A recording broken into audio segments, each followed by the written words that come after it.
kita diskusinya ya udah siswa tersebut kayak gitu. Kita nggak compare ke siswa lain. Yang kita compare ya siswa tersebut dengan dia sendiri di rapor sebelumnya, di tahun sebelumnya. Jadi apakah ada perbaikan atau tidak? Dan itu yang kita fokuskan sebenarnya. Jadi yang kita fokuskan.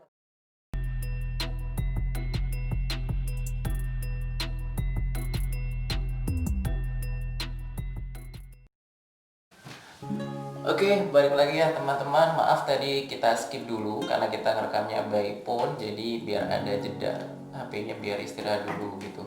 Mungkin lanjut lagi tadi Mr. Zini cerita bahwa anak-anak itu beragam banget ya. Ada yang memang benar-benar kuat, ada yang cengeng, ada yang ini, ada yang itu. Kalau di sekolah Mr. Zeni sendiri, kalau mau masuk kelas masih baris nggak Mister? Lencang depan gitu. Kalau zaman saya SD dulu kan pagi sebelum masuk kelas itu suruh baris tuh, kiri kanan lencang depan gitu. Masih harus teratur kayak gitu. Jadi mereka memang diajarkan, dididik untuk memang awalnya teratur dulu.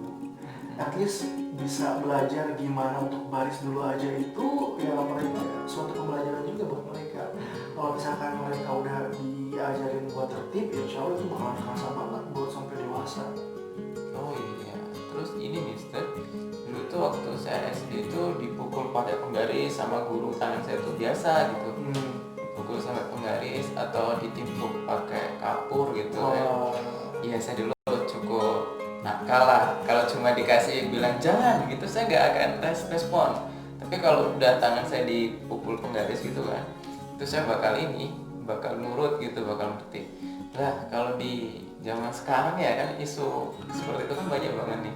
Nah kalau di sekolah Mister Zeni sendiri gimana Mister terkait hal seperti itu? Kalau misalkan di sekolah yang saya sedang tekuni ini sebenarnya alhamdulillah belum sempat ada ya kasus yang seperti itu, dan semoga nggak ada ya, karena memang apalagi SD kan, maksudnya mereka ya kalau misalnya nakal itu wajar kayak gitu sebenarnya. Mungkin kalau di sekolah lain mungkin ada ya, tapi saya juga kurang tahu yang seperti itu. Tapi yang jelas fenomena itu ya saya juga pernah alami waktu saya masih SMP SMA kayak gitu. Kayak gitu, dan memang apa ya, mungkin karena di sini sekolahnya itu masih SD, terus di gurunya juga memang udah dibekali untuk gimana sih cara mengajar di kelas, bersikap sebagai guru. Karena itu dia, selain kita mengajar itu kan kita juga harus siap ya kan, kita juga belajar harus siap juga. Berarti udah nggak ada lagi timpuk kapur apa sih. Nah gimana nih kalau menghandle student yang memang dalam tanda kutip aktif banget gitu kan. Kalau diomongin pakai kata-kata itu dia tidak mental gitu. Nah itu gimana itu biasanya di tempat? Yang jelas kalau misalkan lihat ada anak yang aktif banget, lagi-lagi itu satu anak yang memang kita nggak bisa langsung pada saat itu langsung berubah gitu kan, artinya berproses sih. Jadi yang pertama misalkan aktif, bahkan sempat ada juga guru yang karena saking aktifnya anak itu, guru tersebut tuh minta ya udah silakan lari-lari di lapangan dulu supaya puas gimana gitu. Mau ngapain kayak gitu. Kalau sudah siap baru bisa buat ikutin pembelajaran lagi.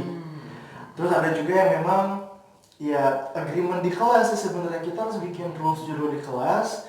Kalau misalkan mereka udah sepakat dan mayoritas udah melakukan hal tersebut, biasanya nggak ada sih yang tiba-tiba aktif sendiri tuh, nggak ada sebenarnya. Karena memang lihat di kelasnya itu kan udah pada setuju sama agree gitu kan, buat rules di kelas tuh seperti apa kayak gitu. Jadi memang untuk merubah seseorang anak-anak apalagi gitu kan memang butuh proses sih, dan beberapa metode-metode ya macam-macam metodenya. Oke, tapi kalau reward dan punishment ada ya pasti ya. Ada. Nah itu biasanya gimana Mister untuk reward dan punishment di tempat Mister? Kan kita tahu ya biasanya juga kalau satu siswa dikasih reward, terus siswa yang lain enggak, itu kan ada kecemburuan juga. Atau termasuk punishment. Salah satu isu yang berkembang sekarang kan memang ketika guru memberikan punishment itu kadang orang tua juga bergejolak gitu Mister.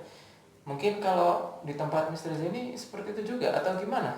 Nah alhamdulillah sebenarnya memang kalau di tempat saya sudah diberikan informasi dari sistem yang memang menjelaskan tentang reward itu seperti apa, punishment itu seperti apa, dan lagi-lagi itu harus ya disepakati oleh semua siswa kayak gitu di kelas. Contoh kalau misalkan kita mau ngasih reward itu ada dalam bentuk seed. Kalau misalkan anaknya rajin sholat, nanti bakalan dapat warna apa, ngasih warna apa, aktif dapat warna apa, dan lain sebagainya dapat warna apa.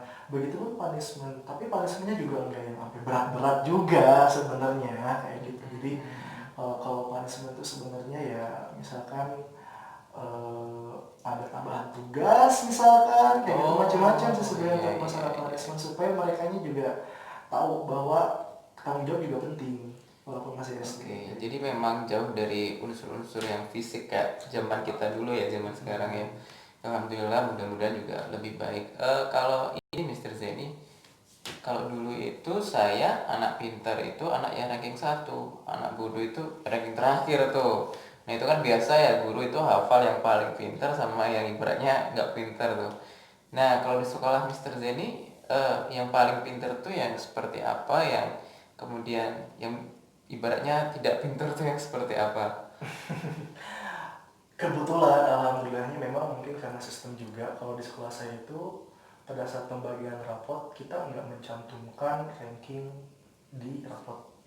Gitu. Jadi memang kita fokusnya itu adalah ke individu anak-anak masing-masing kayak gitu. Jadi misalkan siswa yang memang kita diskusinya ya udah siswa tersebut kayak gitu. Kita nggak compare ke siswa lain. Yang kita compare ya siswa tersebut dengan dia sendiri di rapor sebelumnya, di tahun sebelumnya. Jadi apakah ada perbaikan atau tidak? Dan itu yang kita fokuskan sebenarnya.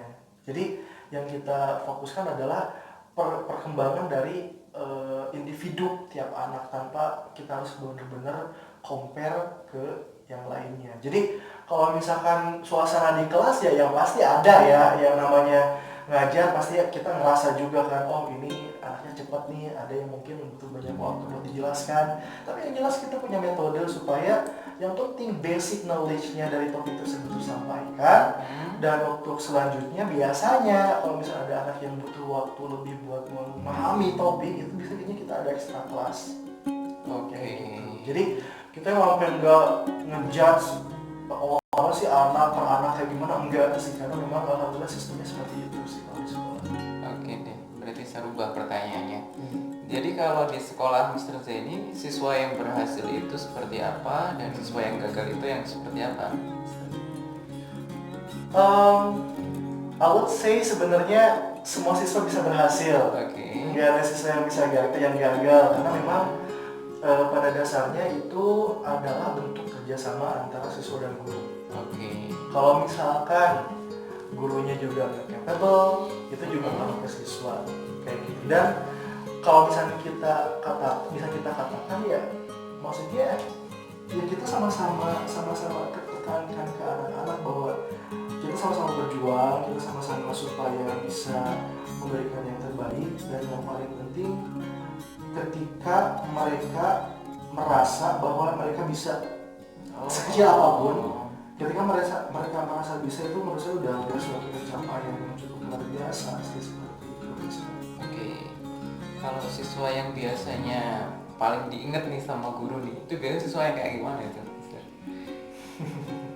Yang jelas yang aktif. Yang aktif, terus yang jangan masuk. Masuk. Ya terus? Yang mana yang aktif dan yang memang sering tanya ke guru juga. Terus tapi kalau saya mungkin karena memang dia ngasih tugas yang dia memeriksa, ya saya biasanya suka membayangkan siswa tersebut. Jadi hampir semuanya saya tahu gitu siswanya kayak gimana kayak gitu. Tapi yang jelas yang paling diingat yang kalau di kelas aktif sih kayak gitu, aktif nanya-nanya. Apalagi kalau misalnya beres jam pelajaran tetap nanya-nanya, itu kelihatan banget kayak gitu siswanya tuh memang benar-benar excited. Apalagi kalau misalnya ada siswa yang pas ditanya cita-citanya, cita-citanya pengen jadi apa, terus dia bilang pengen jadi guru matematika. Saya tuh kayak itu pasti diingat banget ya. Dan itu ada, alhamdulillah kayak gitu. Jadi happy sih. Banyak lah. curhatan dari Mr. Zeni ya. Mungkin kita udah 10 menit nih, kita break dulu. Setelah ini mungkin akan ada sesi berikutnya dengan Mr. Zeni. Lagi dipikirkan dulu nih, kayaknya penutup part 3-nya apa. Biar HP-nya istirahat dulu. Kita break bentar ya.